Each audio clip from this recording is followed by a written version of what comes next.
thing now? Hold on. Let me check an effect. Did it do anything? That's bullshit. Try this one. Lenses. Oh, okay, I like that. Don't like that. Don't like that. Don't like that. Oh, that's creepy. These are the shittiest dance party. Okay, that's kind of cool. I've been away for a while. I did a whole. I know nobody's here now, but fuck it, you people watch it on replay probably. I did a whole video. Oh, fuck. Hello. Been a while. I was just saying. I taped a whole video about everything that's happened in the past couple months, but it just was. It turned out to be an hour. Yeah, no, I don't know how to get it off now. It's been months. I wanted to do something cool and funky. I gotta fucking give me a minute. What the fuck? What did I do with it? Hide live video. No. Effect picker. Okay, wait. Dance party? No, I don't want dance party. Okay. There we go. What the fuck? Is that better?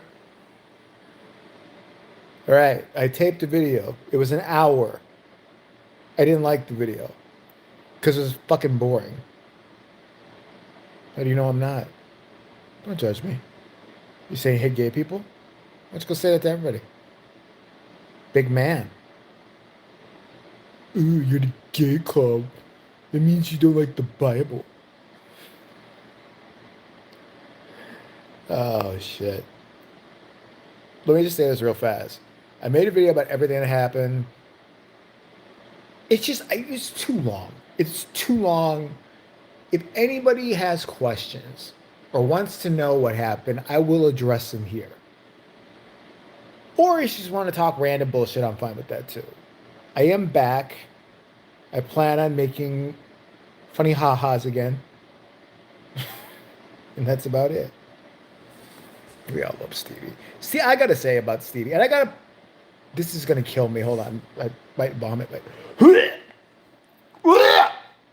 Sorry. Eric was he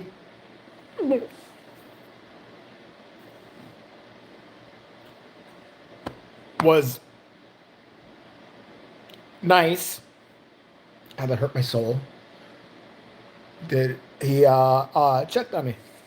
He was worried because Sexy Monkey was worried, and I got frantic. Not from him, not from Eric, but from Sexy Monkey. Messages Eric got from him, and Eric contacted Stevie, and Stevie was like on it. Stevie was like, "Call Eric now, or text him."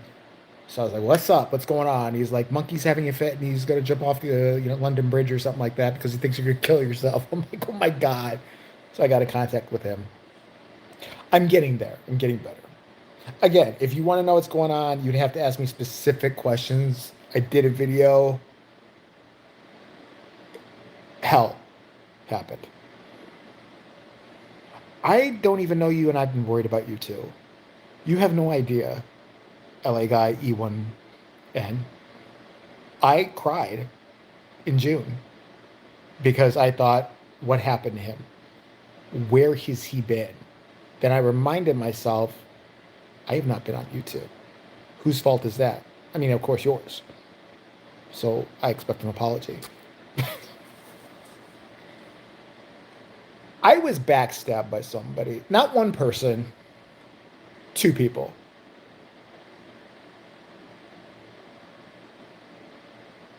Oh, that's a good idea.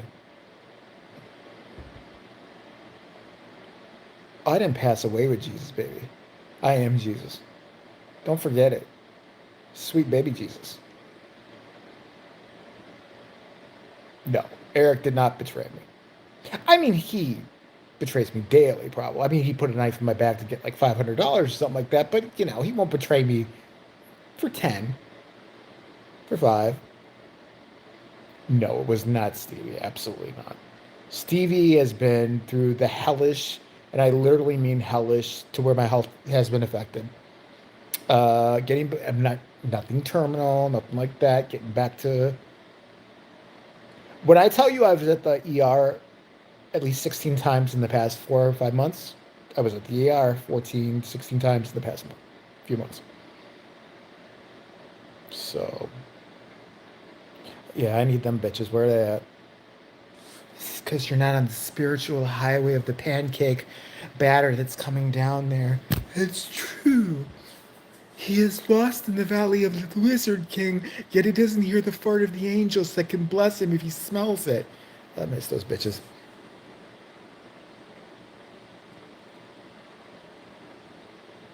I'm slow. I'm angrier than ever, but it's gonna help the videos, I think. I've decided, things aren't completely correct yet. I'm not exactly sure when they will be, but if you wait for fucking life to get wonderful and perfect, it's never gonna happen for anybody. Um, but I like Eric's idea, and I will name the people that it's. Mm, oh no, no, no, no, no. Let's just say, imagine a relative of yours and a friend. I don't mean a friend. I mean someone like a brother, and they leave you thousands of dollars in debt. They steal from you, essentially. They backstab you. They You receive texts of them talking about you. They leave you almost penniless and homeless, almost. Nightmare. And when me and him do that stream, it's all fucking coming out. And I don't give a fuck. I'm not protecting anybody's fucking identity. I'm not gonna say their last names, but I'll say their firsts. When I tell you, if you would have told me 20 years ago that this person that's the main culprit would have backstabbed me so viciously, and now it's even deeper. It was calculated. It was a plan to fuck me over and leave me, take money from me and never return it. It was a whole thing. Well, if you told me that 20 years ago, this person was at my mom's funeral. This person was at my dad's funeral. This person talked about how fucked up it was when I had the situation with my brother and his psycho gay lover. When I let them live in my apartment because they had no place to go. Even though about a month ago I didn't have any place to go, and I was kind of like, "Hey, your brother's having a hard time," and nobody seemed to mention anything. That was fine. Steve did. My own brother didn't. He's another one that's going to be talked about. I'm tired. I'm tired of just me and my brother. I thought were cool. Whenever I see him, he turns back into this normal person. He's not the main one at all. He's like the least. But don't fucking be this. Don't fucking be this back to yourself around me. And then, I'm sorry. I don't know how you guys feel, but if anybody that I was close to sent me a text, even Eric, sent me a text saying, "I'm fucked up. I need help, whatever." I'm answering that day. For me to put my shit out there to you and you to not even answer me fucking back, how fucking dare you? How fucking dare you? I'm not going to say didn't have any food at one point, maybe asked a relative who I've never in my life, yeah, my brother, for $25. And he never responded, though I bailed. Remember, I bailed you out a few times? I seem to remember me and Stevie driving to meet you at an ATM after I got off work because you had fuck up, your little fucking psycho fag. I don't care anymore. You have to understand that. Can you be quiet, bro? You're annoying. Suck my ass. Suck my ass. Be quiet. Get the fuck out of here, then. Why are you here? And yeah, with your name, I wouldn't be talking about it being annoying. Piece of shit. Don't, you're not ready for me. Trust me. You're no match for me. These people know you. If I'm pissed off, you ain't no match. Go train and come back. And by train, I mean eating out your mother because I do it nightly, and I do it well. That sloppy pussy. I wanted to make a video on that so bad. I was in such a fucked up state, but God, there was some good shit. That's not good. I shouldn't say that. But there was some wild shit going on this past summer. My quick thoughts on that were I didn't know who he was. I learned watching South Park who he was. I mean, I'd seen clips, but I don't think he was the first guy to do that. Prove me wrong. That was a Crowder guy, I think. Not a fan of Charlie Kirk. I think he's problematic. I think he said some real fucked up shit. I just think the irony is that he's. I saw this clip of him talking about gun rights and whatever. You guys could argue about that. I have my own opinions, but him saying somebody asked him like, well, you know, if people own guns, people innocent people are going to get killed. He's like, yeah, I'm okay with. Sometimes it's going to happen. A couple of innocent people are going to get killed. I don't think he ever thought he was going to be the one. No one deserves to die like that. I don't think he deserved it at all. But I'm saying I find it ironic that, you know, you say, well, I don't really care if that happens to a few people. Some innocent people get hurt. You didn't, I don't think you would have said that if you would have known it was going to be you. And as fucked up, his wife, his poor kid, I was a horrifying video to watch. You know, I saw the actual video. And nobody wants to see anybody with a shocked look on their face, realizing he's gonna die. Like he had milliseconds, but you could tell in that brief look he knew. Have I got Starbucks lately? No, I've been too poor. But somebody sent me a card. I'm new to this. What? New to what? Oh, my bodyguard. She's here. You guys just stay in line. She'll fuck you right up. I have not seen Welcome to Dare yet. I was at work when it happened. Messed up video. Yeah, it was sick. Only one that fucked me up more. You guys remember? UK people won't know this, but there was a mayor, Bud Dwyer.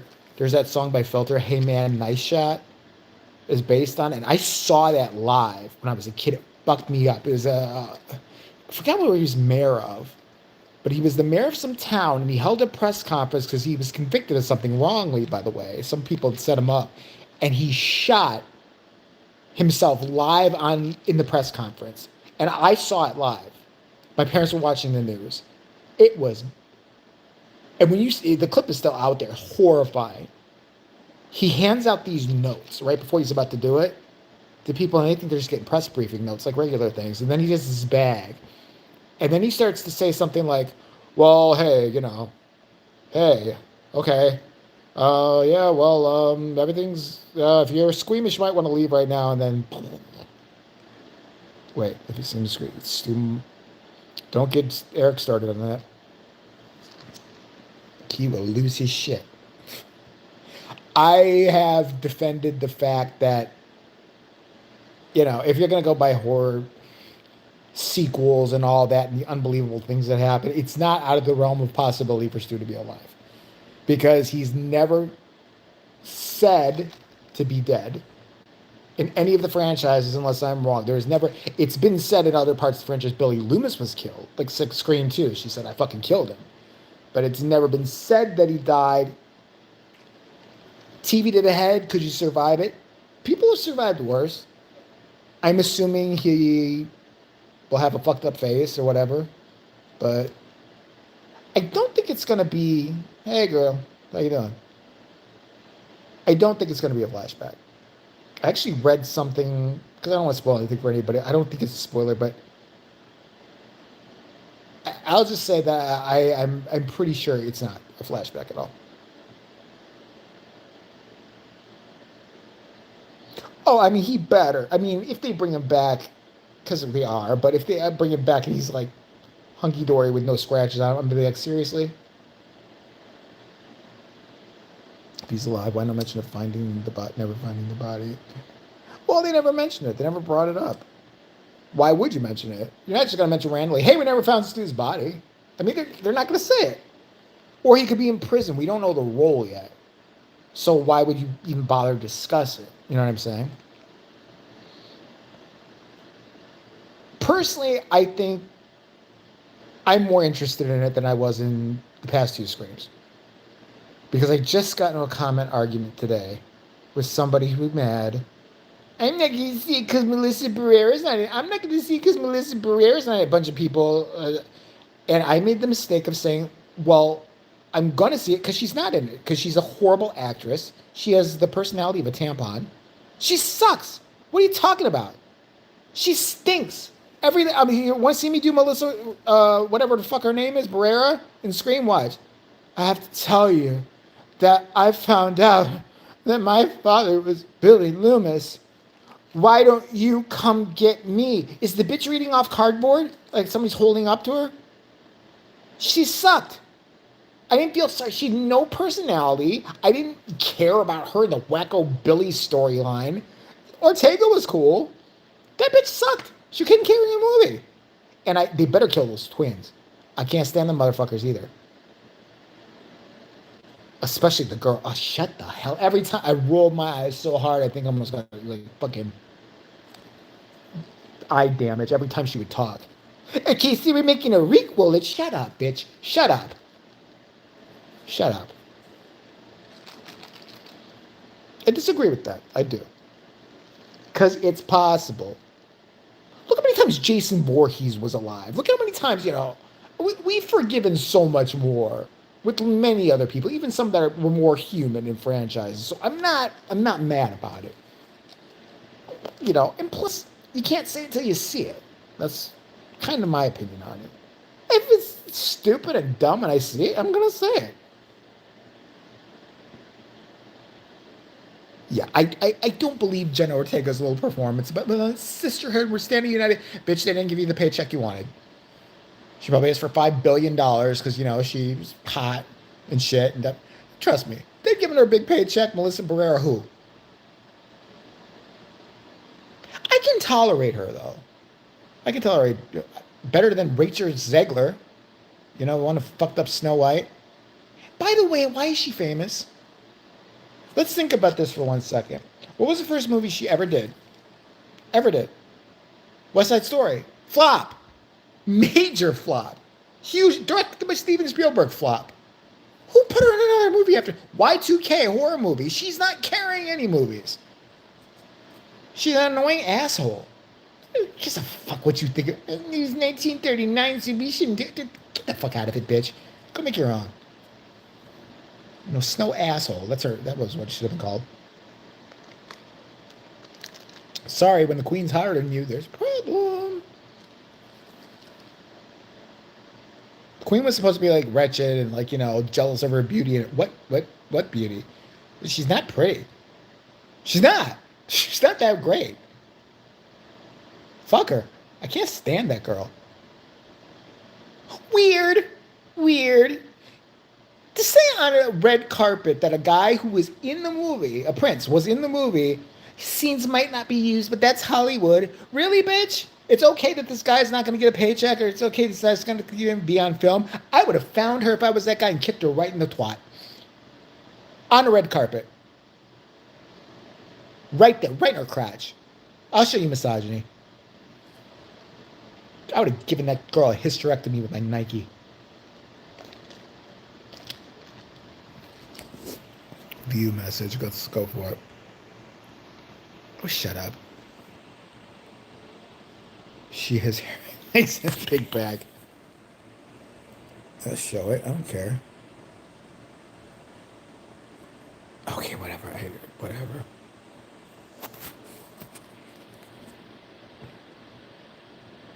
She's such an asshole.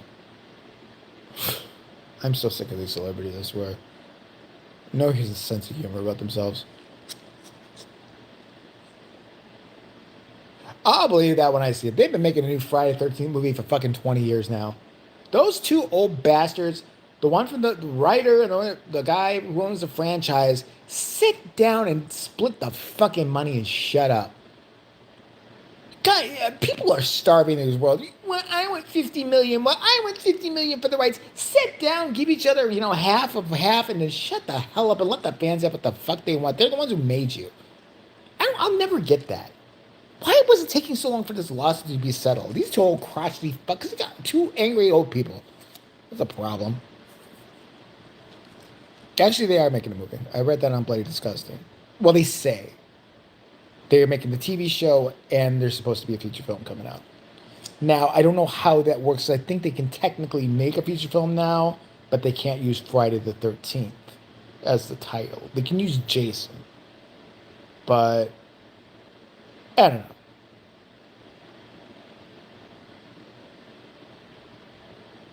No, I can't. It's Victor Miller, too. Because it takes two people to say no. At some point, Victor Miller should have said, this is what I want. Here's a chunk of change. This is what I want. And agreed to it. Victor Miller, to me, is just as much... You're not thinking about your fans. I am positive that he was offered a substantial amount of money. I think he probably wanted a lot more. And for the work that you did, dude, I mean, like... You created Jason technically, but you didn't really create Jason, did you? You didn't have much to do with it after the first part and the kid jumping out of the water. So stop. Just stop it. And Sean, don't get me wrong. He wasn't no shit as far as I'm concerned. You signed on to do a job in that job, you decided to put Jason Voorhees, and you didn't even know he wasn't even supposed to pop out at the end. They got the idea from a screening of Carrie. Then he popped out at the end. So he would have even had that. It's like, I'm not saying, okay, yeah, now that Jason got famous, he should get more money. Fine. Absolutely. But to think that you should get like half of the franchise. Jason was made by being Jason. Jason was made by the hockey mask. Jason, he had nothing to do with it by that point. So, fuck him. That's right. Fuck him. Sean Cunningham, I'm not fond of either. Sean Cunningham is just fucking greedy. But you want a little, That'd be like if I created a character. She's not even supposed to be in the movie, but I create the character that she jumps up at the end of the movie because that wasn't even planned because somebody saw a movie that it worked for, and then, but she was like a nothing. But part 2, 3, 4, 5, 6 came out, and they made her something. She became an icon. I'd be like, yeah, I want some money for that now, but I wouldn't be like, I don't see how they could do another Halloween movie.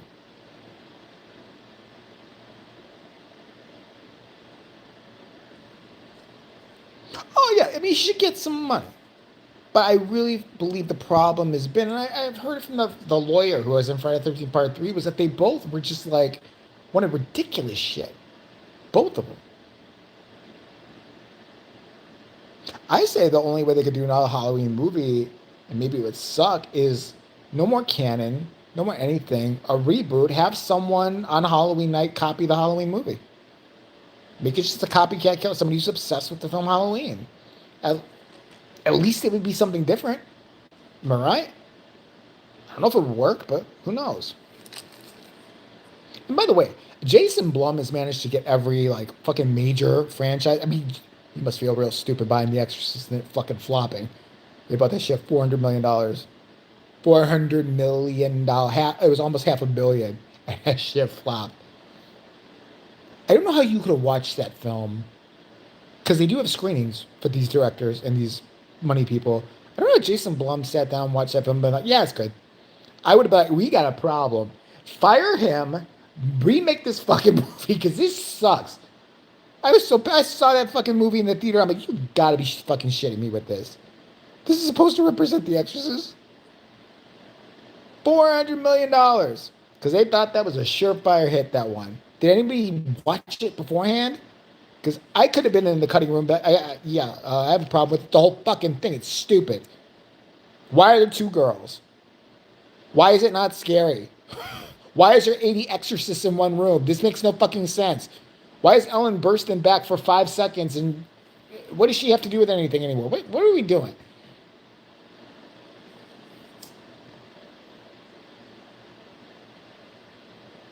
They should make a new one with a Spanish girl in ICE concentration from, ICE rounding her up and she's possessed. And ICE has to deal with her. Mira, cabrón. She's in a room locked up with 30 other Mexicans. She's vomiting on them. I didn't think all of them were garbage.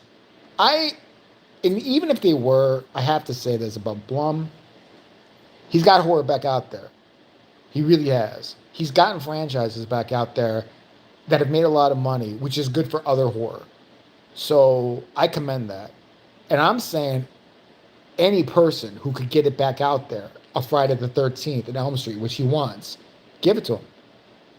Why the fuck not? He's not going to direct it. So you can't really say Jason Blum. It was the directors that he picked. Now, I don't want David Gordon Green anywhere near a Friday the 13th or an Elm Street thing. But he did tap Mike Flanagan for the next, because they got to make their money somehow, the next Exorcist film. And yes, there is going to be another one. And from what I read of what he wants to do, it's different. He didn't elaborate much, but it's more along the line of Exorcist 3, which I did like. Which didn't try to copy the original story and went a different route.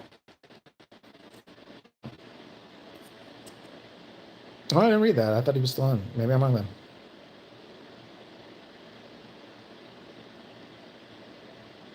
See, that's sad, because they probably want more vomity. You're not going to recreate, and that's the problem with that movie, what happened in 1973. Nothing you can do on that screen is going to shock audiences, because, there's the internet, there's beheadings online you can watch, and fucking all kinds of depravity kids are seeing. You're never going to have that. These people weren't exposed to that. So you're never going to have that again. You can't get that again. You can try to scare people. You can try to get dark, but I think they were looking for that. When that little bitch started playing with herself in the church and the Exorcist believer, I'm like, do you think this is going to be a ooh moment? I want a Mexican Exorcist movie too. La Exorcisto. I remember watching Telemundo when I was a kid. I passed by it. We had to turn the channel with our little remote back in the day. There were like 5 channels, and they would say, Inviernes, Yeson Vida. They'd be saying the title of the movie. Blah, blah, blah, blah, Halloween. I loved it. Because then I'd love to watch it in Spanish. It was always the worst dub ever. Jamie Lee Curtis.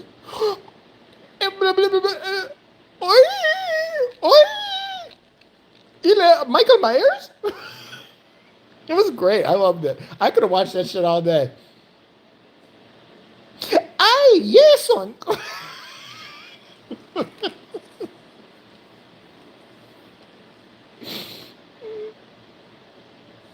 Ayuto. Yes, son. Yes, son.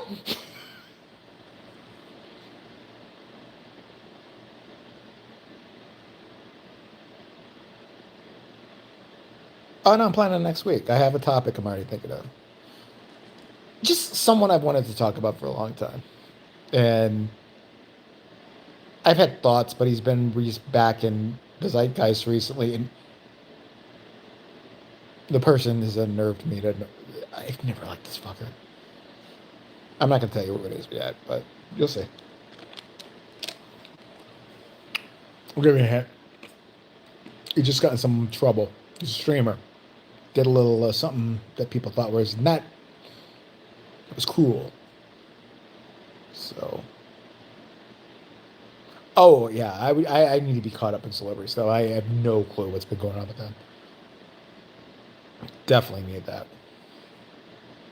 I definitely want to get my channel back up and running more. And damn it, I want to start doing memberships, and I want to start branching out more. Yeah, I want to monetize more. I'll fucking say it. Because I'm tired of seeing these fucking reactors watching movies and doing nothing. I've been on this motherfucker since 2014. You know who I'm talking about. Steve's great. He's currently at a concert. Brian Adams with Pat Benatar. I think it's called the Who Gives a Shit tour. I don't know. I don't understand. No, his sister wanted to see him, so he took her. He's great. I'll do it. I'll sell anything. No, not that mannequin. I'm done with him. I can't. I can't anymore with it. I've said everything I've got to say about that plastic, fake, psychic crap. I hate that guy. I hate that. Can we please? Can you guys help me and do something? Complain about him. Report every video of his. Get him kicked off YouTube. He ruined my algorithm. I finally figured out why. After 14 years or whatever, I stopped getting subscribers. I was getting like, not a lot, but I was getting subscribers. When this fuckface came along with his GVTV, the mushmouth Jamaican, who sits there and watches music videos, pretends like he's never seen anything before. That was really great. That was something like, wow, like Madonna, I didn't know who she was, or Michael Jackson. You mushmouth fuckhead. I know I get under his skin because he's commented before. I even commented to Eric. I sent him some shit. He was pissed at me. Good. You better change your fucking name. I'm coming for him this year. I'll get him kicked off one way or the other. That's my damn name. I was JVTV way before your ass was. And if you were a content creator that actually did something, I wouldn't give a shit. Watch music videos and make bank off it? You don't say anything. Mushmouth fuck. Yeah, I know. That's what I'm saying. Time to cash in, baby. Fuck that. No. I'm all about capitalism now. I need the money. I'm gonna sell out like a mother. I'll still say what I gotta say. But shit. I'm like, if there's a market for that, all these people got Patreon and everything. I'm not gonna do Patreon anymore. I will never do a Patreon. I won't do Sink That Low. I will never charge anyone like that. But if someone wants to be a channel member, somebody wants to donate, somebody wants to do some shit, I'll take requests. I'll be your dancing monkey. I don't give a damn. Oh, the black girl thinks she wishes she was white. Yeah, I know her. OnlyFans. I'll jack my dick on OnlyFans. I don't give a shit. If I thought it would make money, I'd whip my dick out and jack off on OnlyFans. I don't care. Do you think I care? I can't. I'm a Christian. I'll do it I'll jack off onto a crucifix. Can you tell them back and I've had a little bit of, something to amp me up and get me through this? I actually did think about doing OnlyFans. That's so sick. That's so sick and wrong. I know it is. But I was in a bad way this past summer. I was like, well, maybe if I don't show my face. Maybe I'll stick my finger up my butt. But the thing is, I'm so lazy, I couldn't even set up an OnlyFans. I am a whore for YouTube. I will say whatever you want. You want me to yell at your cousin Emily because she got bad grades? You send me the money. That little bitch is going down. Get your ass to school. Stop, huffing paint behind this, parking lot with your little ne'er-do-well whore friends. And do what I'm telling you to do.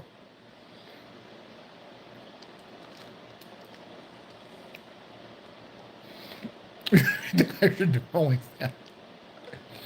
Listen, I don't have a porn star sized dick. It's not small. I think it's average. But I don't know. You see porn, you see that, you're like, okay, these guys are deformed. Say sorry to Jesus, Jason. Hell no. He owes me. This is my first OnlyFans. I'm gonna have sex with Jesus. Steve's gonna kill me.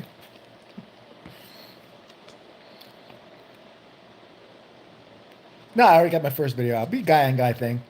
I want to do that thing where I get an obviously gay guy, like a twink or something like that, and he pretends he's never done this before. Like we have some guy off camera be like, so, You two have never done anything gay before. And the twigs, never. I've never, I love my girlfriend's pussy.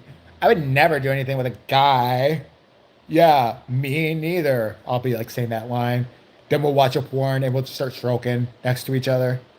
Then all of a sudden we'll look over and just my hand go to him. His hand goes to me. I'm not against it. I don't give a fuck. I am so damaged with shit that's happened this year that you will be shocked. And I don't have hangups about things. I've made out with guys before. On YouTube. A guy, I would say made out. What was the New Year's live with Steve? He took me to his favorite little gay bar. And this dude just laid one on me and tongued me. Right up. It was because it was New Year's. He's like, I gotta have a kiss from somebody. You're cute. And he grabbed me. It's on tape.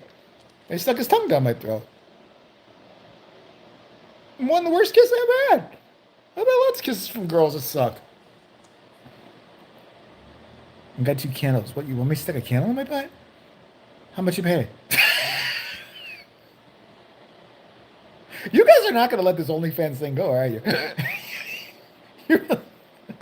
I bet you loved it. Did I love it? No, I didn't love it. But I didn't hate it. Kisses of kid. People are so hung up on fucking shit. You know what I mean? Like, who cares? I don't give a fuck. The guy was drunk. He was gay. I'm in a gay bar. It's gonna happen. Yeah, well, that was like 4 years ago, so I doubt it. And he asked. He asked him. Fuck it. I don't care. Go for it, dude. If he tried to like grab my ass or my dick or something, I'd be like, hey, you gotta pay me first. But Steve was horrified. Steve was off camera. I was like, thought I was gonna like swing or something like that. I'm like, I so don't give a shit. I so don't care. And he wasn't bad looking. I'd have been more offended if an ugly fucker came up to me and did that shit. I'd have been, who the fuck do you think you are? Then it would have been a hate crime. You think I deserve this? I'm not Brad Pitt, but I don't deserve your 3-foot ass, 500-pound trying to make out with me. At least the guy was fucking decent.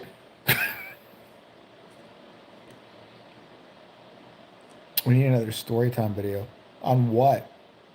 Oh, on what happened? Or something else. Yeah, I think about everything that happened. I think you need to like ask. I need someone to ask questions. I can't just. I don't know. Maybe we'll talk about it privately. Like I'll tell you. Well, you pretty much know. I think everything, not everything, but maybe there's some finer points, and then you could just kind of be. Because I'll just get lost and ramble. Oh, Christmas time is coming. I miss doing that. That was so much fun. We're like, yeah. We'll make a pact. We'll do it this year. I might be in a box outside, but I'll still have a phone, so we'll do it. No, I'm kidding. Yeah, that'd be a good idea. But the story time, definitely. I wish I could live with you, Jay. Come ahead. You're welcome. I was thinking of one the other day. What the fuck was it? I did the story time about the time I almost got my mom arrested for attempted murder, right? Because I pretended to be her and called a woman up and threatened to kill her when I was like 12. I didn't have the man's voice yet, so somehow the woman traced it back to me, and my mom was in the hospital, so the police didn't believe me, and they went to the actual hospital to like confront my mom about threatening to shoot a woman in the head. That happened. I think I told that one. The time I had the police called on me on Halloween because me and my friends were pretending to stab a kid who was our friend up and down the street, and people believed it. He was covered in blood, fake blood.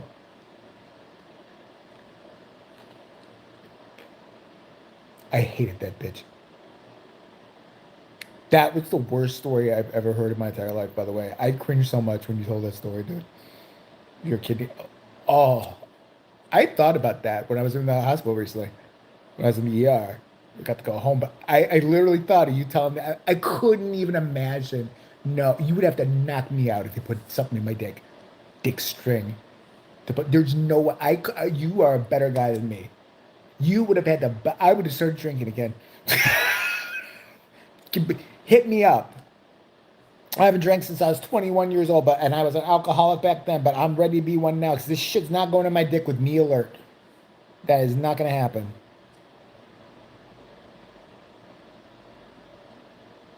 Let me tell you something about doctor. You want to get me started? You wanted to get me started. Okay, you're gonna get me started. Not doctors. ER staff are the most condescending people on the face of the fucking planet. I'll give you an example. You know, you're in a waiting room, and they come up to you, or you are asking just a general question. Like at one point, I didn't know what was wrong yet. I was having things with my stomach, and my heart started beating real fast in the emergency waiting room, and I felt like I was going to pass out. I told the girl, I think I'm going to pass out. She literally said, "Yeah, I know, but the back room's full. Would you like a warm blanket?" "Yeah, that'll make my heart fine, you bitch." They were... when you would tell them, like, I'm having, like, when you get in the back room, right? The nurse comes in. "I'm having this real bad pain here." "Oh, I know. The way they talk like this. You're obviously retarded. And that's why you're here." I had a doctor say to me, I was so pissed because I was trying to find out what was going on. Who thought I was... that I just like to go to the ER because it's fun. Because I'd been there for stomach issues. And if you know anything about stomach issues...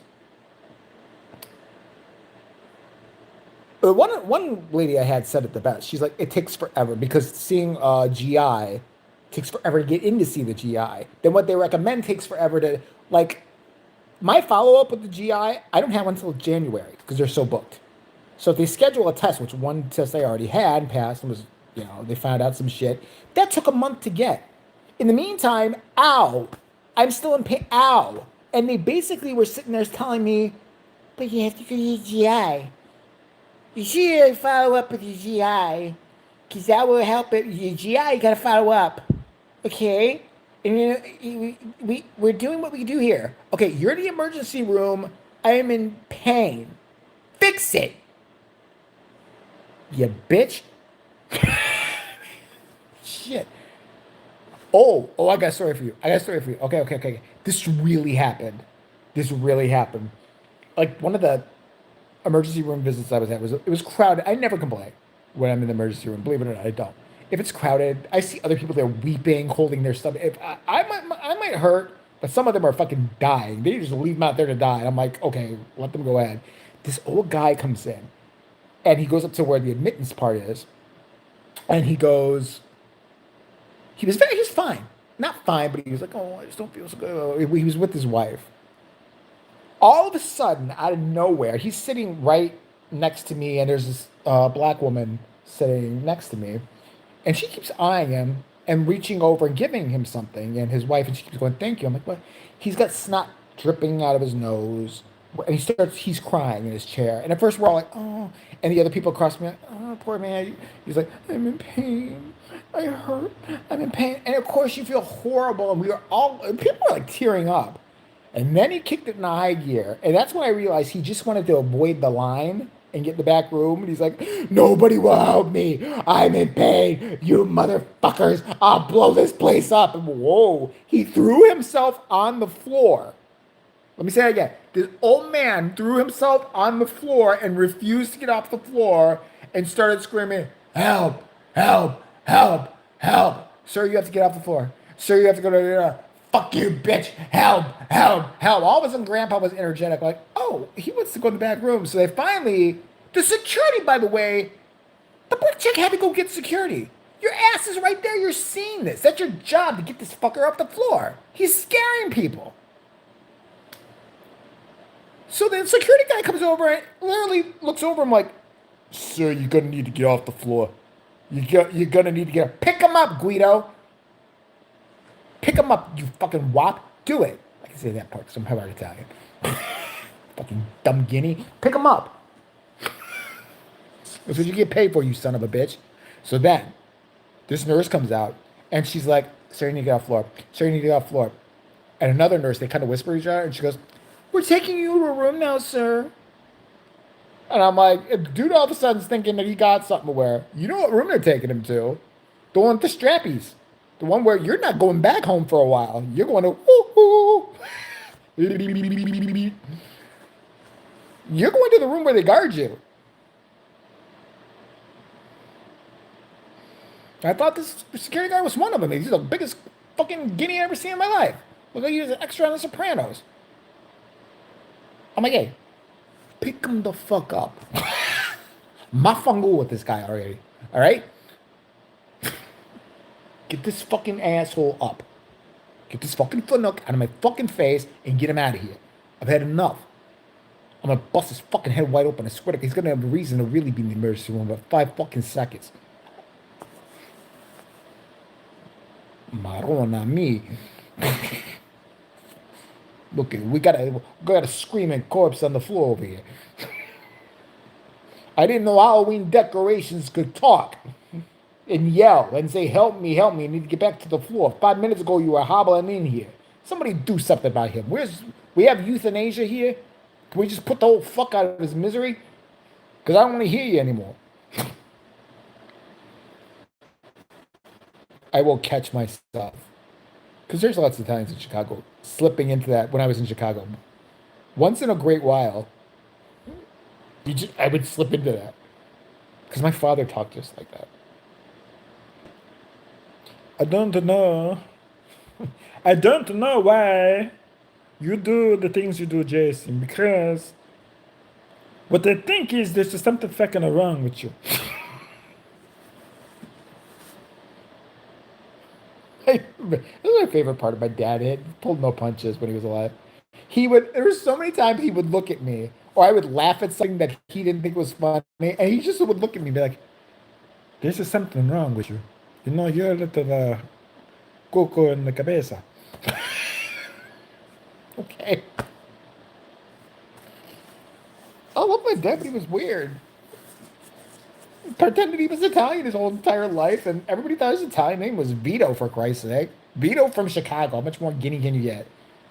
Acted like one. Spoke Spanish. But hated other Spanish people. He was Archie Bunker, if you know that show, All in the Family. He was literally Archie Bunker. No. I think my biological was, but my dad that I grew up with, you know, my adopted parents, I was adopted when I was 6 weeks old. My dad, who I love, I thought he was Italian. He acted Italian. He said, what Mexican says shit like, affanabla, when something goes wrong? I heard that years later in The Sopranos. Some throwaway line. I'm like, I always thought it was just like fucking whatever. My best friend, who was Puerto Rican, had never heard my dad speak a lick of Spanish. I knew my dad spoke Spanish. He wouldn't speak it to me. I don't know why. He just wouldn't. But I knew if you caught him at the inopportune moment, like if a Spanish person came up to him on the street and quickly asked him something, he would answer in Spanish for a second and then be like, fuck. You know, whatever. So I told my friend didn't believe me. My friend didn't know my dad for 5 years. We've been best friends for 5 years, me and this guy. And he said, "You're fucking lying. Your dad is Italian. He's not Spanish." He said, "Walk in the house with me. Don't give him time to think. Answer him a question in Spanish really fast. He's going to answer you." He's like, "You're full of shit." We bet cigarettes on it or something like that. He went in there and asked my dad something in Spanish super fast. My dad answered. And immediately after answering, he goes, shit. Then they start talking in Spanish, these two. And then later on, my friend tells me the reason he didn't teach me Spanish is he doesn't know it that well. He knew it pretty fucking well. I don't know. But then I'd be confused, like things like one of the first, my dad had a job that was strange as far as like, he worked in movie theaters fixing things.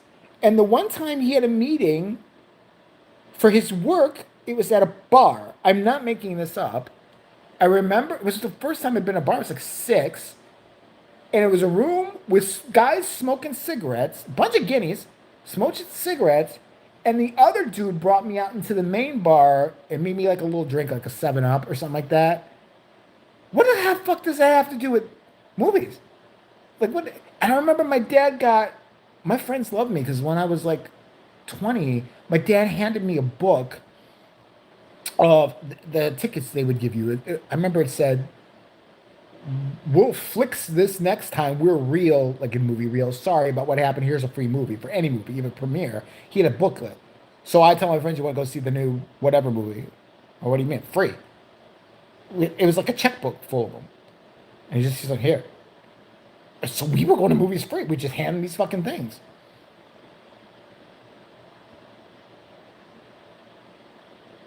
Fixing things. Yeah, he was Mexican. I never saw him fixing anything. We would go to these theaters, and the first why I liked going with him to work was because I got to roam the theater and, while he's talking to the theater owner about whatever and see any movie I want. I literally got to go hop in from one theater to another. They're like, "Go ahead." Oh yeah. So are you part Mexican? See. Honest, I'm adopted. Biologically, I don't know. I've been told many different stories. Other people, whenever I've tried to say maybe I'm part Mexican, have said, "No, you're white." My best friend still, one of my female friends still says that to me. You need to stop with all the bullshit you're telling yourself. You're not Mexican. Okay? You're like Italian or white or something or whatever your fucking hillbilly real father was that like fucked your 15-year-old mother and they made you. Because my birth name was not a Mexican name. It was a Guido name. I know, we might be brothers. Fucked up. My advice to anybody out there who's adopted wants to find your real family, don't. Don't do it. It's not like they show in the talk shows where they all come out there weeping and crying and talking about how they had to give you up for their modeling career or whatever. My birth family, when I met them when I was 19, do you ever see the movie Hills Have Eyes? They put that family to shame. Like, potential murder actually involved. I'm not even lying. Oh my God. Go look up one of my videos. I did a story when I met my birth sister. So my blood sister. Nightmare. The girl, a nightmare. And my brother, who I grew up with, my adopted brother, looked at me because I was complaining about her one day because she started to visit my house or whatever like that, blah, blah, blah. And my other brother was about her age, young, like a teenager. And I was like, you can't believe this. She's evil. I said, she's so foul-mouthed. The shit she says, she reaches out and starts punching me for no apparent reason. I'm bitching. And my brother looks at me and goes, do you not realize that she's you? And I was like, what? No way. I'm not that foul and annoying and everything. There's no way. And my brother's like, yes, she's you. He goes, and that's what you would bully me, the way she's doing that to you. And she's like 10 years younger than you. Shit fucking hit me. I just met you, you little bitch. Don't fucking hit me. Oh, yeah, we went to... I'm like, okay, she's going to be this little docile chick. And me and my brother will take her to a movie one of our first times that we met. Actually met. And so I was like, what do you want to see, little girl? Grease. Because they had to sing along at that part. I'm like, oh, great, let's all be fags. But I'm like, okay, we'll go. The first thing she starts doing, there's these two guys in front of us who are clearly gay. She taps one on the shoulder. She's 12, by the way. Taps one on the shoulder, like, psst, psst. So you two are strictly dickly? Oh my God, they're such fucking faggots. That's actually what she said. I'm horrified. These guys turn around looking at me. Then she decides it's going to be funny. Remember those hard candies you get in the movie theater, like a little banana or a strawberry? just really hard candies. She decides to encourage my brother with her to whip them at people's heads and act like they didn't do shit. So all during the movie, you see people doing this. And she's like, I'm ready to kill her at this point. At this point, I wanted to strangle the little bitch. She was 13, and then she had the balls. She saw I had a checkbook.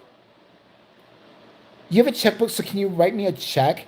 I'm just your fucking sister who you haven't seen forever. We came out of the same pussy. She actually said that. She actually said that. I'm gonna say that. She actually said that. She got an abortion, like 18, and asked why she couldn't keep the remains in a plastic bag just to shock the nurse. And when the nurse said, well, medical reasons, but it came out of my cunt. That's the joy. That's the reason I don't talk to her anymore. My brother loved her. My adopted brother loved her because they loved picking on me. He finally found somebody. He's like, I've been dealing with this fucker for years. Like, go at it, sister.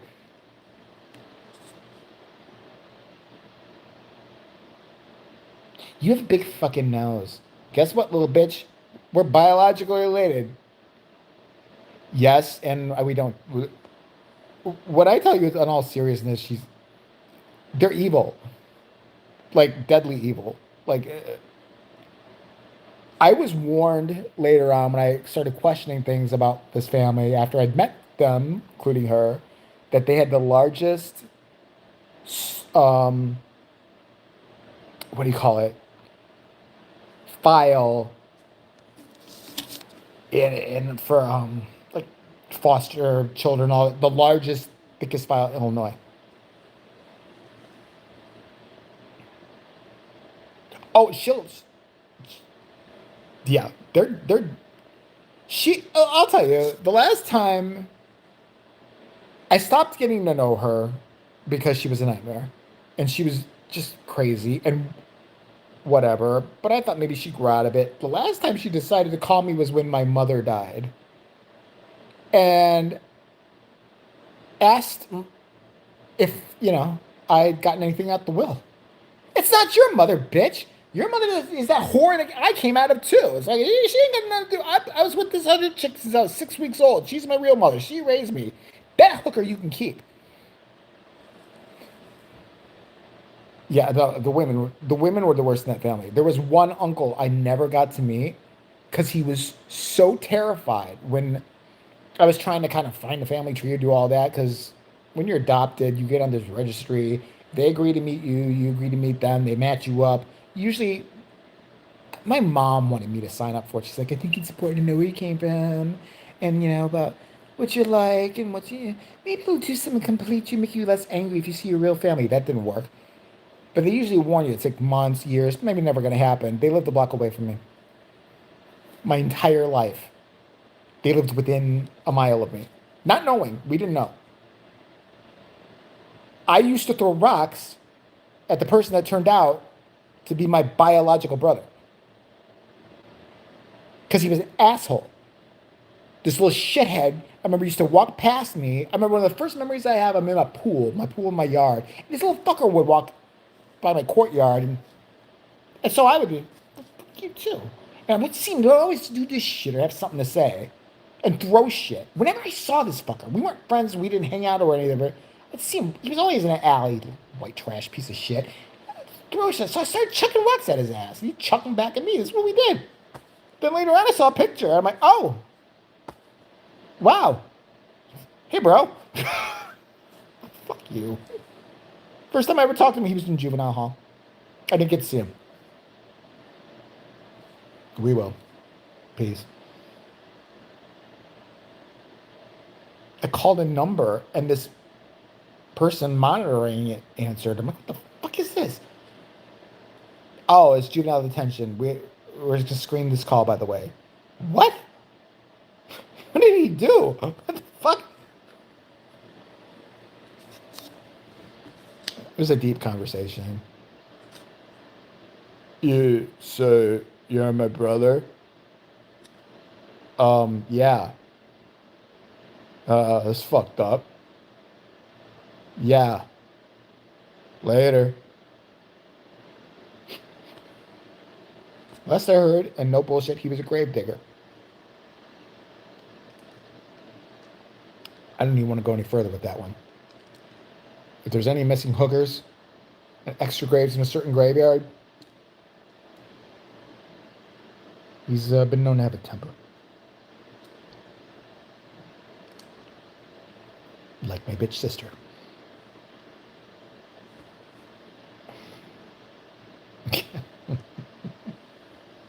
If you're a gravedigger, yeah, probably in the Chicagoland area, and you have about 100 kids, all near do wells, all ganged up, yeah. He wants to fight me. How many years later? He still wants to fight me because I called his mother a stupid fucking bitch, and I threatened to kill her if she came near my family again. She's stalking me for a while and harassing my mother. And I confronted her ass. I said, I'll kill you. I'll fucking kill you. No, she's white. The nice lady? No, she was white. The nice lady? She was white. My adopted father, was Mexican. But I thought he was Italian. Because he acted like it. And his name was Vito. And yeah. And everybody else thought. I can't tell you how many times I had people that knew my mother in high school come up here. Is she still married to that nice Italian fella? He's not.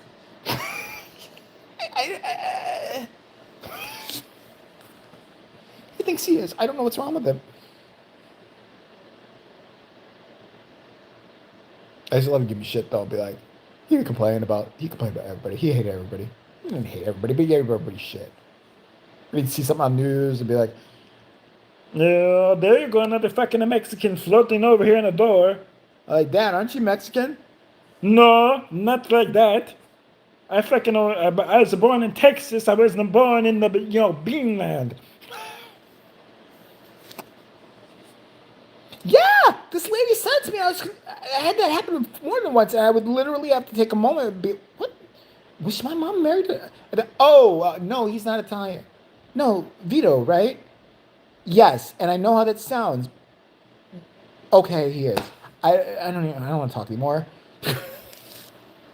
Yes, he's Tony Soprano's best friend. I don't. Okay, we'll go with that narrative. My last name ends with this, like a Garcia, let's say. But people to this day, the Yarners did it recently, but I had a teacher that did it all the time. Would pronounce my last name with the N going Chia, and I thought she had a speech impediment, so I never said anything. I was like, oh my god, because she did have big buck teeth, so I thought maybe she fucked up her speech. Because my name's pronounced Sia, but everybody said Chia. Doctors or a person at DMV will use the Chia, and then I realized, because I'm a stupid ass, years later, one of my friends told me, well, yeah, because it's like Chow, like the way your name is spelled, CIAO, they think you're Italian, so they say Chia instead of Sia. Because they don't see you wearing a bandana. I'm going, hey. Che Gonzalez. No, not that spicky. Not at all.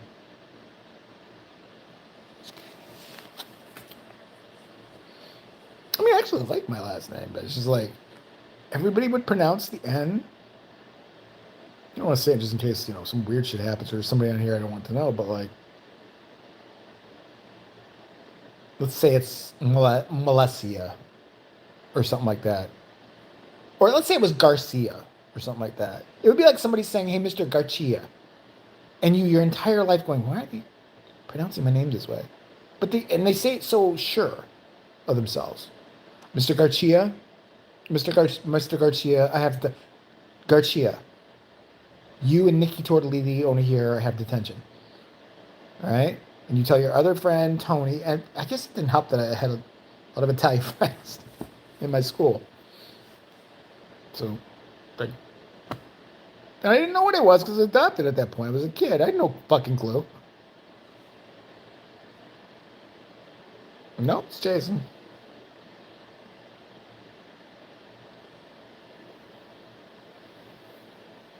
Maybe it sounds like racist or whatever, but like I remember being around other Hispanic relatives on my dad's side and my adopted family, and my brother's dark skinned. My dad, um, brother, who's so good looking, by the way. He's one of these. Why it annoys me so much is he's one of these who never takes a bad photo. I hate those people. I always take shitty photos. I hate taking photos of myself. Did you ever have a friend or somebody you know who's a Kodak moment constantly? You can't find one bad picture of them. They have the white pearly whites. Everything looks like a headshot. He's never taken a bad photo ever, ever, ever, ever, and it annoys the piss out of me. But yeah, but when we'd go to like a family function and my dad's side, and he'd have to deal with the Hispanic family members. He didn't want to because he wanted to pretend he was Italian. I remember my brother instantly. They would run to him and they'd be playing soccer like in a minute, and I'm there in a Nirvana shirt, and they would always send like one of the older relatives, go talk to him, go talk to go talk to Jace, go talk to him. And one of these poor Mexican kids would come over with my cousins and be like, so what are you listening to? Um, I like L7 right now and the whole who? Oh, I don't know about that. You want to play soccer in the backyard? No. How come you talk like that? Huh? Habla español, right? Oh, no. Oh. That's what I would get every time we go over there. And they would just eventually just wander away and go back play soccer with my little real Mexican brother who was like who fit the mold. Basically, like my little brother was that all in. My little brother was like, shit, I'll eat tacos, I'm gonna kick a ball, this is what I do. Woo! Go team go. They loved his ass. My ass had dyed hair. Thought I was badass. I was, fake grunge or whatever it was at that point. And I had a cigarette. I'm sitting there, and they're all looking at, the the non-Mexican Mexican or something. They were nice. They were nice to me, but it was just like it was like they were talking to a Martian when they talked to me because I didn't have anything to talk to them about. We didn't listen to any of the same things. We didn't see any of the same movies. We didn't. But I love my aunt because she would let me watch really violent films in their house while they were doing all that shit. So I remember like I watched good 80s shit like The Exterminator, fucking blowing people up with fire and all that stuff. My mom wouldn't let me watch that shit when I was a kid. That's the weird thing too. They only did the kids did, and they did to their kids. But like my dad's grown siblings, my dad's siblings, my dad was Italian. They talk just like my dad. To each other, they didn't speak it. So the only thing I can think is because they grew up in Texas, but they also grew up around a large Italian population. They just were acclimated to that and became that, but still knew Spanish because they all talk like that to each other. But when necessary, they would, dive into the Spanish. And I wish I'd known it. I would have fucking, how many jobs open up more if you know Spanish? I was like, fucking teach me. No, because you just want to know all the bad words, and you know enough bad words in English. And I'm not going to listen to you.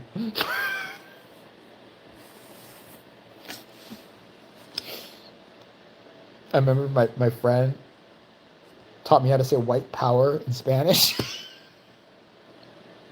Just to get an irk out of my dad because he didn't want us to ever speak Spanish. So I walked in one day. I went, hey dad, Fuerza Blanca. What? Let me tell. I don't know what you mean. But so I kept doing it. Fuerza Blanca. Shut up. How about that? How about you shut the fuck up? How about to kick your ass? How about that? Yeah, Fuerza Blanca that.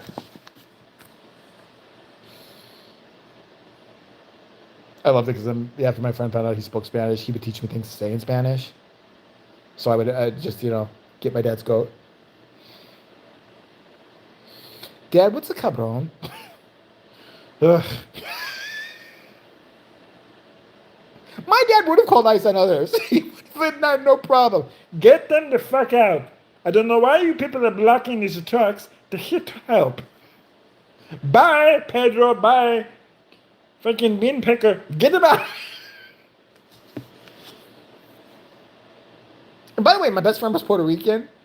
And he would say, he said to my best friend, you did, because my best friend was teasing about, yo, Puerto Ricans, we do things better. He's like, yes, you guys are very good, better than Mexicans at beating your girlfriends.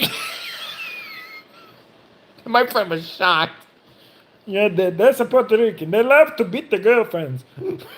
They're very good with the baseball bat.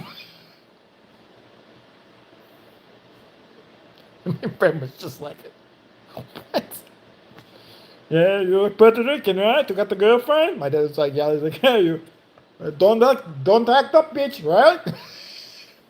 That's what you people do.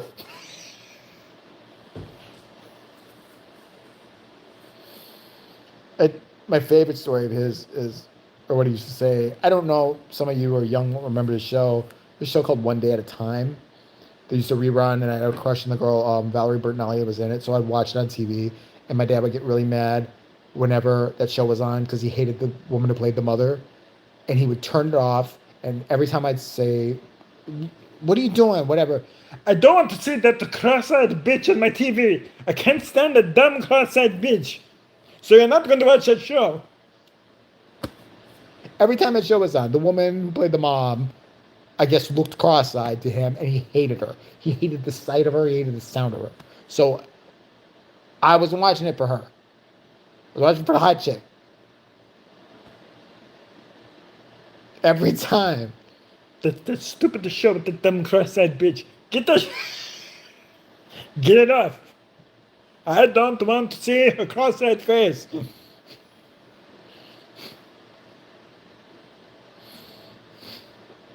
Jesus. Okay. He loved westerns. Me and my dad, growing up, I was like a dad's boy. Like, I loved hanging out with my dad. I loved my father. My father and I... But as we got older, I realized we just had polar opposites of everything.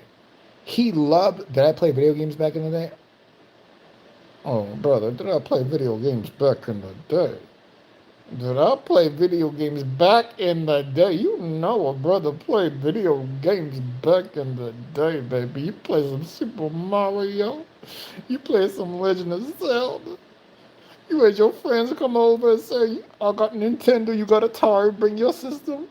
We're gonna make it a day at my motherfucking house. Yeah. I still say that. I think that's where kids learn to swear the best. Is playing video games.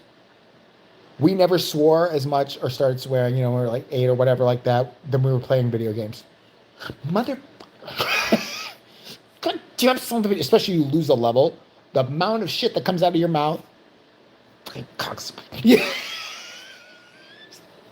I don't think we even knew the words before that. I love Super Mario. That was my first game. Best gift I ever got.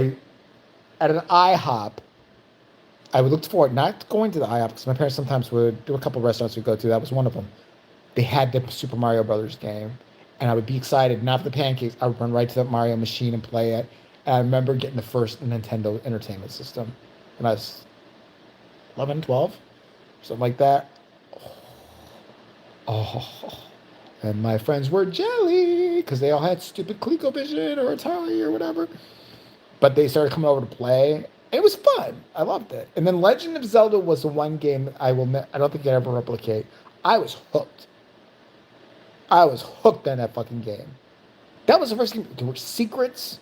There were secret stores you could buy shit at. Always hidden things. When I tell you I was obsessed with that game, I wasn't a big gamer after that at all. I haven't played a video game. God, I don't even know how long. I didn't really play video games in the 90s. Super Mario 2 came out and all that, and I was like, It wasn't the same to me. But Zelda, man, that fucking had me. Oh, that original one, that first one, oh, I loved it. I loved it. It's like, oh, I pushed a rock and found another store. I'm a winner. Yes, I would like to buy that sword for 50 rupees. You old son of a bitch, give it to me. I used to get Nintendo Power magazine. I don't know if you guys remember that. Dedicated to Nintendo. Me and my friends used to call the Nintendo hotline, the cheat line. You get so frustrated at a level, and our parents would end up getting mad at us because it cost money, whoever's house we were at, but we always called anyway. But yeah, we're at level 4 in Legend of Zelda. We need to get past the rock with the store. How do we get there? They keep you on the phone as long as it could tell you the answer. Let's just call it, if you want to cheat. It should have been the name of the number. If you want to cheat, dial this number. We'll tell you. We're going to charge you, but we'll tell you. The operators will walk you through. That and calling sex lines as a kid was our funny ha-has. Oh my God, there was nothing better than a video store. Fuck Blockbuster though. There was a mom and pop one down the block. The shitty kind that would rent R-rated movies to kids. They had a porn section that the owner would always chase you out of when you tried to go in there, but if you get in, I loved that place. I loved the smell of the place, the horror section, the most gutter bucket nasty horror movies you've never seen in your entire life, regular shit, but also like 2000 Maniacs and I Spit in Grave. Oh, I loved that place. Oh. And then, like I said, me and my friends would wait until it got a little busy and sneak in. It was just separated by beats. The porno section, eventually get chased out. I hated Blockbuster, though. They were fucking Nazis. I was so glad when they went out of business. I left my dick off. Late fee my ass. Remember the bullshit? One day for a new release. One day. You didn't make it by midnight the next day. Paying down your fee now. You know what? You got what you deserved. Then they thought they were being slick at the end, remember? There's no more late fees. Yeah, because no one cares now. Suck it. You didn't rewind. You don't even rewind. Yeah, because I don't work here. So, yeah. Is that going to break your day, really? What else do you have to do here? You go and you put movies back on the wall. There's nothing else. I'm giving you work. Shut up. Mom and pop stores, they didn't give a shit. They didn't have to rewind a damn thing. Shit. And they didn't charge you late fees like that. Like, even if it was a late fee, it was like $1 or something stupid. It was like Blockbuster. It's like you were late 2 days. You owe us $2,400. And they knew they had you by the balls because they were a major chain. Oh, yeah, I fucking hate that. VHS sucked when I think about it. What was up? When DVD came out, you realized how much VHS sucked. And they argue with you about them, or you'd lie about it, or try to. Eventually, it got to the point when, as a teenager, me and my friends, we would just go store hopping. So we had too much late fees at this Blockbuster. We go to a Hollywood Video and had too much fees at that Hollywood Video. We go to another branch of the Hollywood Video and not go back.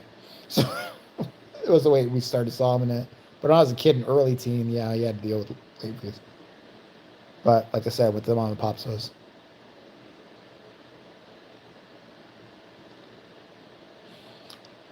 I'll never forget how excited I was because, I'm so fucking old that I watched movies on TV like Halloween, all these other horror movies, that when I would rent the movie, it was a completely different movie because so much shit was cut out with the broadcast. So it was like a new movie. So I remember when I kicked one summer, like, oh my God, I gotta rent all these movies because shit that they cut out. Like when I was renting Friday the 13th, I'm like, I can't believe that happened and that there's titty. Oh my God, I gotta get more of these. Loved it. The first one that I got, R-rated one, I snuck it, I think. I don't remember how I did it, was The Exorcist. Because I'd always kind of been afraid of it because I'd see it on TV. I'd hear that girl growl. It freaked me out. I was like 6. So this is the early 80s. Yeah. But I finally decided I read a lot really young, and like I think it was like about 11, no, 10. I read The Exorcist, and my mom had the theory that if he can read it, look, he can watch it. If he understands it, fine. So I read the book, so I should have been prepared for it. That movie freaked me the fuck out. That movie that bothered me so much. Now it doesn't, but the first time seeing it at 10, like 1986, 87, that movie was because I had never seen the cross scene. That wasn't on WGN or the local TV stations. They cut everything out. They had different scenes. That stuff was Hollywood Video Store was my favorite. What did I think about Hollywood Video? Yeah, I think a better selection. I thought, oh, shit, they seem to have a better selection. More, I don't know. Like I was able to find more things there. I wasn't able to find at Blockbuster because Blockbuster were run by crazy Christians who wanted their cake and eat it too. Like we won't carry certain movies unless you're cut, but we'll carry these kind of Cinemaxy pornos that aren't really pornos, but they are. But they just don't show much. Like, no, no, no. If you're gonna be all Christian-y about it, like don't show any of these sexy movies. Why even carry Basic Instinct? That's against your morals.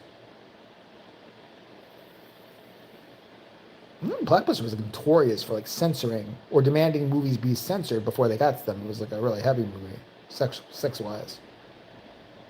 Like, I don't know. Hot movies to Italians.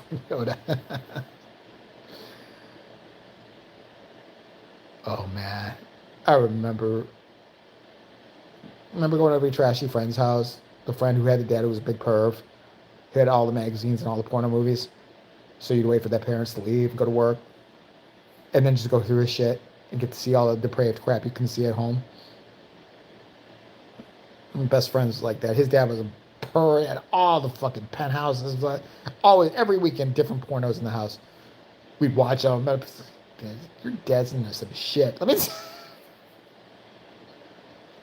Remember my friend telling me, and we were like 10, that he walked in on his dad butt fucking his mom. I was so horrified even then. I was like, what? Yeah, he's fucking in the butt upstairs. They just yelled at me and told me to go away. His magazines were like the dirty, not that fake ass like Playboy didn't show anything. It was like Hustler, Cherry, the ones that were like, oh, we're showing everything in these. I was like, oh my god, I love your dad. Your dad is fucking awesome. I loved going to that kid's house every weekend, or especially summer breaks because all parents worked. We would get R-rated, fucking disgusting movies, watch it. We porn. Oh, it was the best. Best. You can't buy that type of entertainment anymore.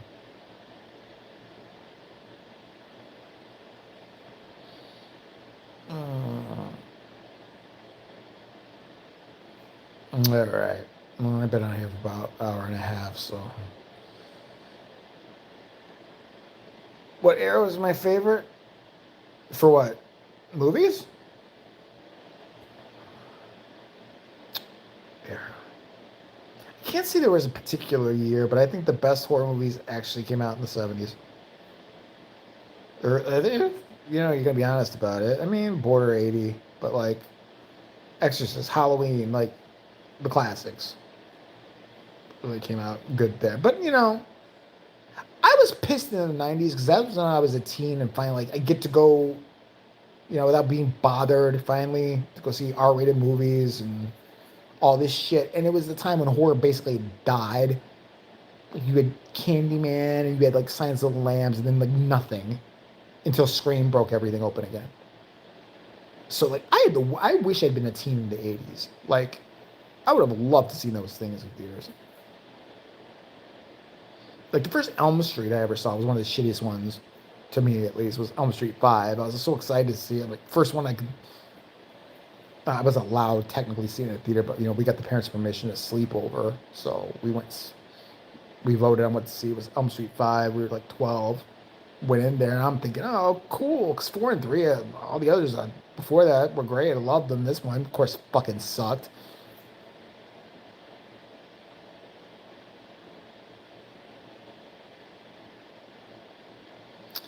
Stevie definitely wants to get back on. He's been pretty insistent. I can't be on YouTube anymore. I can't be on YouTube anymore. I know you want to be on YouTube. You miss your fans. I look at my viewer count. You would not think we would get noticed about anywhere, anytime, or recognized. He's gotten recognized from my channel so many times. So many times. I have once. And it was only because somebody recognized him and then said, "Oh my God, is Jay with you?" We were in Wisconsin. And this dude was like, kept staring at us, apparently. I didn't notice because I'm oblivious to everything. And Steve was talking to him. I'm like, oh, he's talking to someone. Steve talks to anybody, so I didn't think anything of it. And all of a sudden, the guy was, "Is that Jay? Is that Jay?" Yeah, he brought him over to introduce himself.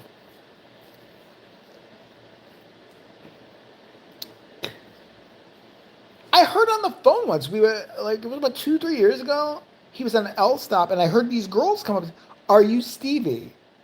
"Oh my God, who are you talking to, Jay?" But it's always Stevie first. And I'm like, it's my channel, and I don't want to get recognized necessarily, but like, you're the one getting, like, it happened one time in my entire life, and I don't have that many people, so I didn't expect it. But you, every fucking where you go, he probably pimps those videos out to everybody, so hoping they'll recognize his ass. I don't know. He's at a concert right now. I'll be watching this later. When I tell you, I never thought we are the most unlikely pair. I never would have guessed, because I saw Stevie around the neighborhood where I worked before, because he lives in that neighborhood. We were friends. And I thought, that crackhead is weird. I never would have thought, if you would have told me we would have been as close as brothers, and he was one of the most best people in my life, I would have thought you were out of your damn mind. I can't believe. We used to laugh about it. I did not like him. I was not nice to him when he came into my shop. He made me like him, which is a very hard thing to do. He was so persistent, because he still says I was a challenge, because I was rude to him. Because I really believed, because the rumor was in that neighborhood that he was a crackhead. Because of the way he would do certain things, whatever. He'd never take drugs. Never. The guy has never taken drugs, ever. Marijuana, one time, somebody slipped him a pot brownie, like a friend did a fucked up thing. Because you don't know how somebody's going to react if it's your first time and what actually is strong. At a concert, somebody did slip him that and didn't tell him. And I thought that was fucked up. He forgave the guy, but I was like, I would have kicked his ass. But I thought he was a crackhead. So he started wandering into my store, and I'm like, I don't talk to crackheads. And I was rude as fuck, because he never bought anything, never did anything. So I roll my eyes, and I'm like, he would try to make conversation. I'm like, yeah, it's wonderful. Huh? Yeah, okay, whatever. And I just blatantly ignore him. And he kept coming back every day. And I'm sitting there getting frustrated, like, what the fuck is wrong with the crackhead? We don't sell crack here. What do you want, crackhead? Well, tell the story that finally happened. He came marching right up to the counter one day and threw me off guard. Why do you hate gay people? What? Why do you hate gay people? It's because I'm gay, isn't it? That's why you don't want to talk to me. And suddenly I'm talking to him, saying I don't hate gay people. I'm telling my brother's gay, and I realize all of a sudden, oh my God, I'm talking to him. I don't want to be talking to him. I got to get out of this conversation. We ended up just talking for about an hour. And then he would come by just to talk. And I was like, okay, fine. He's not a crackhead, so I'll talk to him. And then a year later, I hired him. And we were so tight. And it happened so fast, so weird. It's so weird. It's like, it's very rare you'll meet a person that you're so in sync with so fast. Like, that never happened to me. Never. Even with friends I've known for a long time, not that fast, where it's like, anything I could say to him, there's nothing I could do or say that would shock this man. Nothing. And he's so honest. I remember he would call me when he had a shift and I wasn't there, whatever, and tell me how much money was in the register and how much he, should he take for his pay. Like, Steve, I told you already what you get paid. Just take it. He wouldn't do it. He wanted approval every time. He wouldn't stake $1. We had other people that stole. I knew it, but they didn't steal much. What the fuck am I gonna do? I'm not the owner. So, oh yeah. We do those skits ourselves. We'll be driving and just start doing shit. My favorite thing that we do is, for some reason, I don't know why I know the song, because I'm not a fan of the person, but he knows. It was one day I started singing Unbreak My Heart by Tony Braxton because it was on, and we just do the most mangled, hideous version of Unbreak My Heart, and we love doing it. Every time that I start it, me and him sing it together. Or we'll just start talking about twisted scenarios. It's just crazy shit. And I loved that he tried to hide it from the public for so long, how he really talked. Because he wanted everybody to think he was a super nice Christian boy, that he didn't talk as gutter bucket as why I loved him, how funny he was.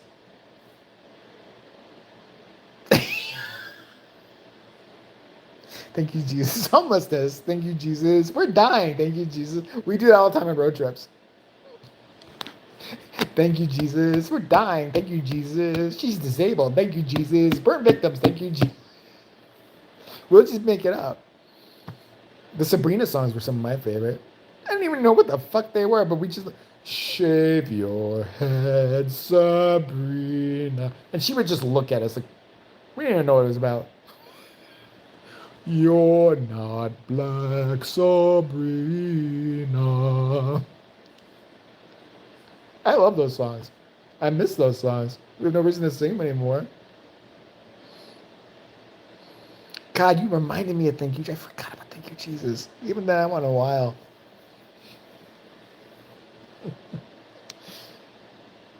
Thank you, Jesus. AIDS. Thank you, Jesus. Cancer. Thank you, Jesus. Dying. Thank you, Jesus. Rape.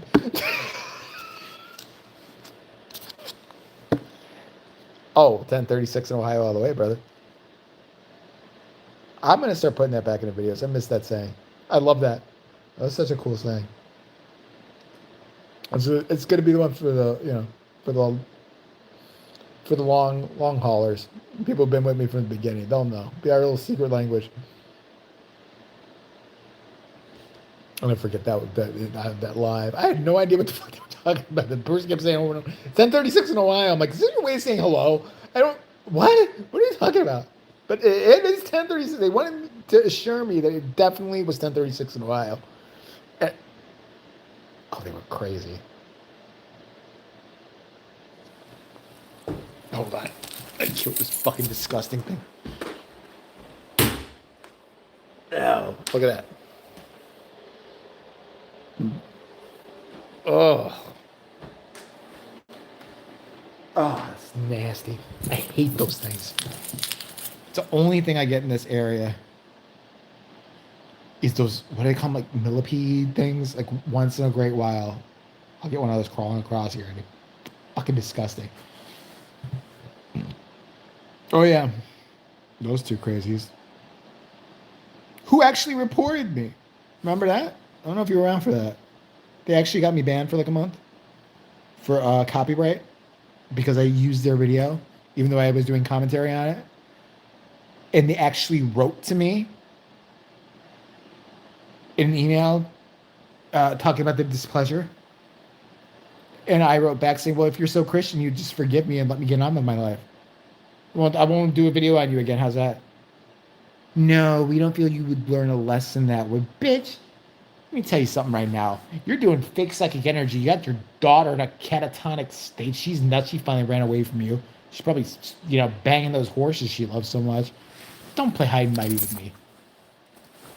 Oh, they pissed me off. That pissed me off more than anything. They saw my video. I wasn't a big... There were other big YouTubers going at them. Remember, there's a guy, Pay Money Wubby, who went after them. He was making fun of them, and they were bitching about him and shit like that. I was more crass. But they got me, and I'd already had another strike. That's what it was. I had a strike for saying something bad, of course. And that bitch went out of her way.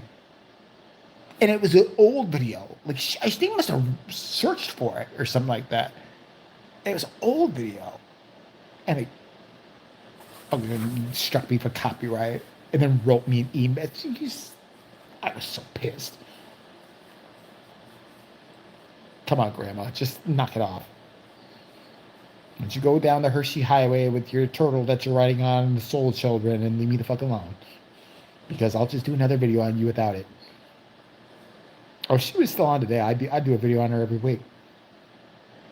I'm petty. I'm Tom Petty. I'm so petty. The Archangel Mike. That just shows me the fact that she had followers. I researched her. She did seminars. There were people in the audience. The fact that there was one person, let alone maybe 10 or 12, that's 10 or 12 too many. What? How lonely are you to listen to this broad?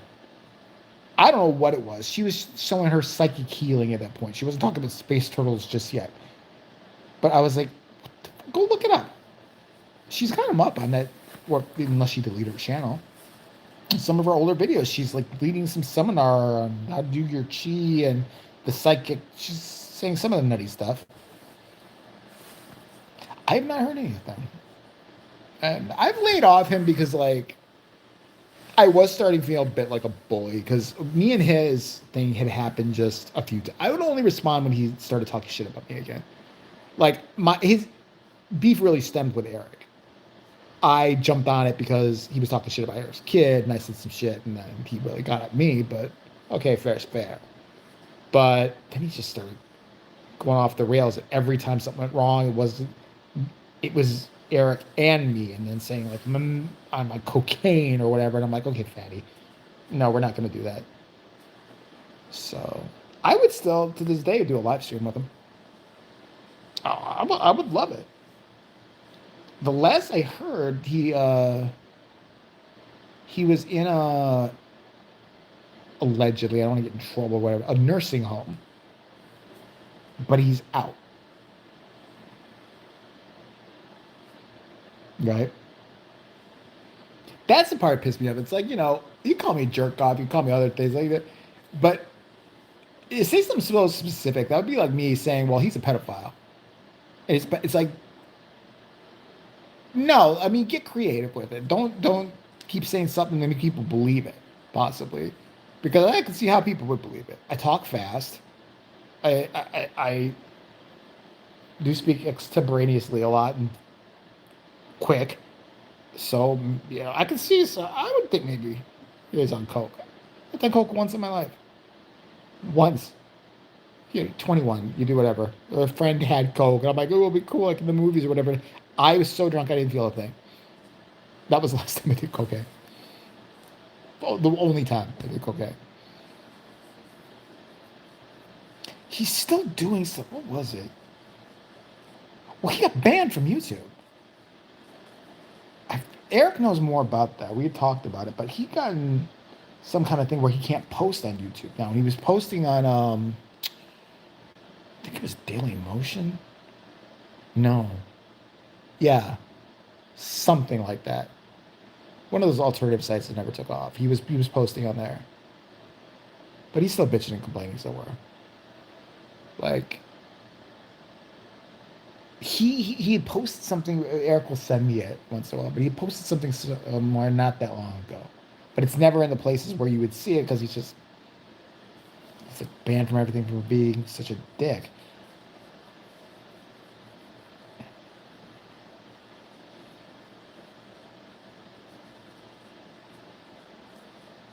I'm gonna open up a channel memberships. Definitely, I'm gonna look into that. Oh, well, we've got plenty to talk about. That's where I'm going to rely on you guys. So if you are watching this video and it's not, not watching it live, please leave underneath the comments some celeb stories that have gone on or whatever you want me to talk about, and I'll talk about them. I already have one person, like I said, in mind who I will be talking about next week. That means a lot. I missed you guys. I really thought about you guys too. Some of the things you've said to me about like, I felt guilty in a way, but it was really bad. It's still not great, but what can you do? But like, some of the stuff people have said to me, like my dumbass shit gets them through a day. Or I had some girl who had like a really bad disease telling me it was the only thing that like something like the only thing made her happy. I was like, you know, yeah. I mean, times are tough. It just was. When we do the live stream, me and Eric about what happened, I'll reveal all. It's just when you're backstabbed by literally two people who've been in your life forever so badly and blindsided by it, and it leads to other horrible things. It's just it fucks you up. It really does. And so yeah, watch your old streams and get sad because of good times in streams. I was thinking about that the other day actually. That was another reason I didn't come on YouTube for a while, because I didn't have that in me. You know, I didn't have that joy in me. I didn't have that. Today is the first day I've been like this in a long time. So I didn't have that. And what am I going to portray on video? I'm going to bum everybody out.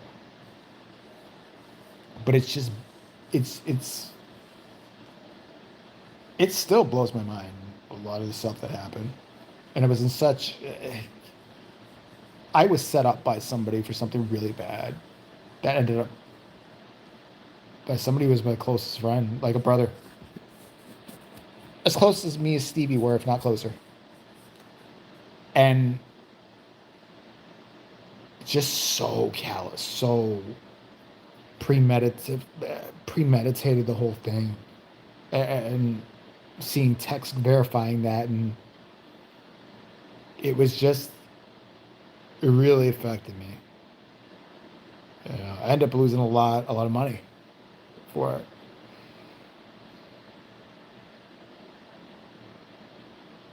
Yeah, I mean, it's like you do have to get through shit. It just was a point where, I mean, I'm not ashamed to talk about it. I've always suffered with depression. Uh, and I'm medicated for it. I have no problem saying it, because for a long time, ever since I was a kid, I would think to myself, I have no reason to be depressed. I'm happy doing what I'm doing. But there would just be this, like, I couldn't get out of myself. I would just get this darkness where I couldn't function. I couldn't do anything. I couldn't figure it out. And then I figured out it was depression. And I wasn't medicated till way later, and it changed my life. Didn't turn me in. Everybody's like, it's going to make you a zombie or whatever, your dick limp. Didn't do either. Didn't do either. I still get sad if something's sad. It's just you don't get in a dark, dark place where you can't even, or don't want to even talk. That's how I would be. Or do anything. It doesn't get to that point. It gets to the normal human point where, oh, this bums me out. Or this is messed up. Or something like that. Like, you could deal with that. So whatever. Fuck it. Plus, I have Tourette, so I think it's something. Depression and Tourette, I think, are linked. There's a lot of neurological things linked with Tourette that people are surprised by. Anxiety disorder is linked with Tourette. I know it in my gut. I was having panic attacks when I was a kid. Before panic attacks were panic attacks, nobody knew what they were. I couldn't explain them to anybody. And I wasn't panicking at the time.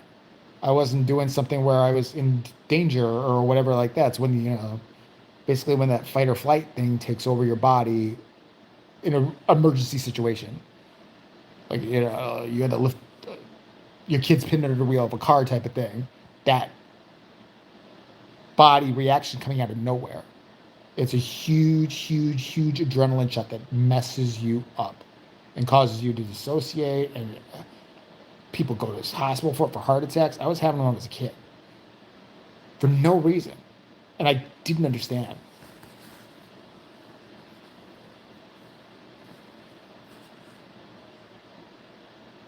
Oh, I do that too. I I don't do it anymore, but I'm ashamed to say it. What used to really get me was watching black girl fights on YouTube. It made me feel better. I had weird shit that made me feel better. Old people falling on compilations of people passing out on YouTube, like some dumb model in there, top model, she passed out because she don't eat any food or anything. That shit made me feel better. The twisted shit.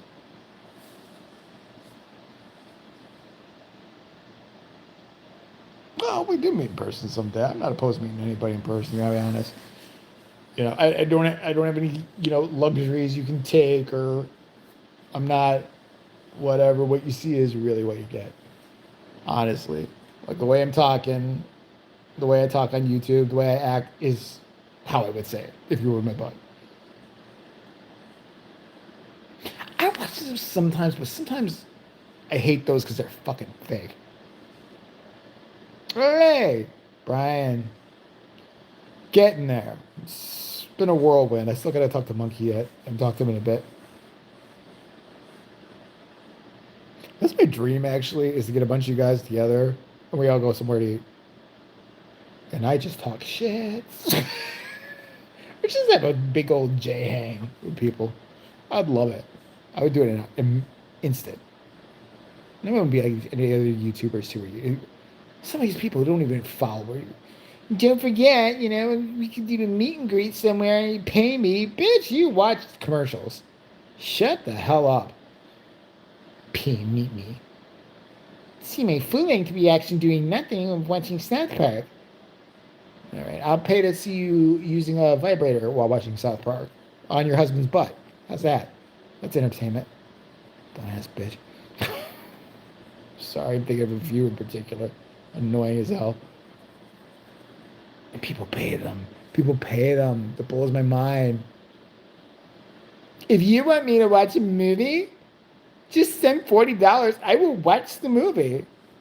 If my kid sent somebody $40 to watch a movie for YouTube, I would beat them. I would not feel bad beating them.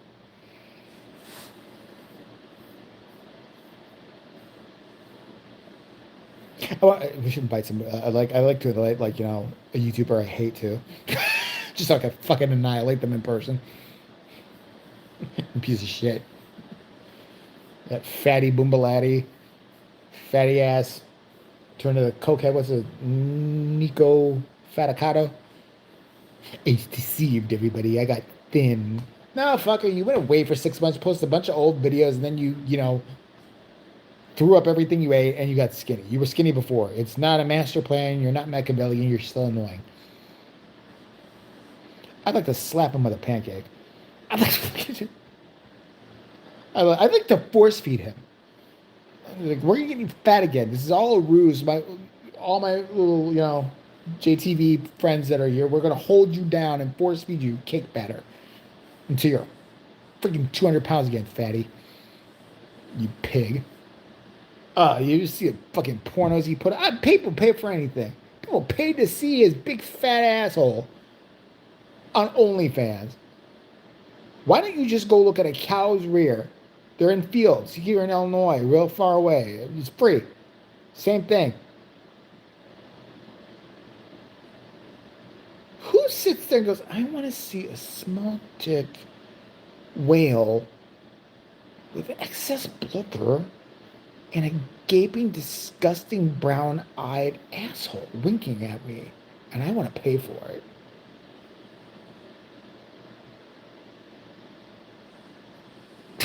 Choking on syrup. Oh God, he's so gross. That was so gross. Eric sent me. I didn't know what he was sending me, and he sent me a picture of it. That guy's.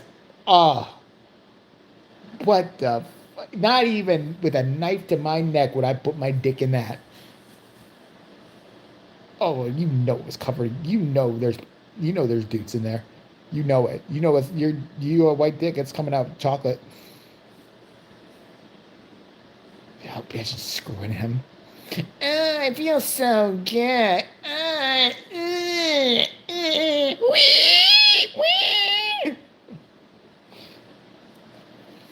Oh, it's so annoying.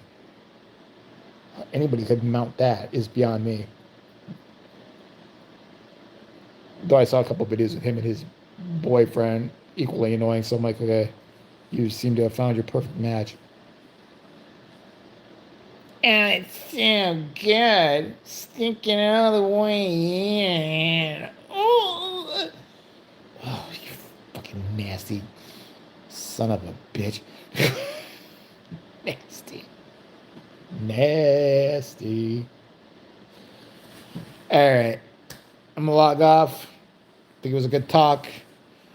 Because guys, catch it on the replay. And like I said, leave comments, even if you didn't see it live, and tell me what to talk about next.